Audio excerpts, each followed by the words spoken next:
নমস্কার সবাইকে। কালকে একটা ইউটিউবে ভিডিও আপলোড করি, শর্টস ভিডিও।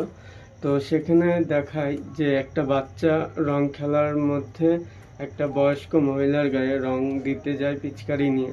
তো সেই রং দিতে গিয়ে বাচ্চাটাকে ওই মহিলাটা গরম জল দিয়ে দেয়। তো ভিডিওটা আমি পোস্ট করেছিলাম, আমি আমার মতো করে এডিট করি, আমার ফেস ছিল, আমি ওখানে বলছিলাম সব কিছু।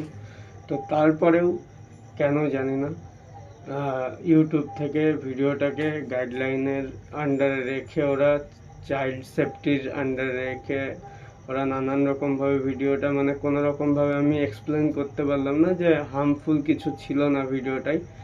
তো মানে তারপরে ভিডিওটা আমাকে ডিলিট করতে হয়। তারপর থেকে এখনো পর্যন্ত কোনো ভিডিও দেওয়া হয়নি, এই ভিডিওটাই দেওয়া হচ্ছে। তো যাই হোক, ভিডিওটা একটু সাপোর্ট দেখিও, সবাই পাশে থেকো। চলো, দেখা হচ্ছে নেক্সট কোনো ভিডিও। ততক্ষণ সবাই সুস্থ থাকো, ভালো থাকো, আর সাবধানে সবাই থাকো।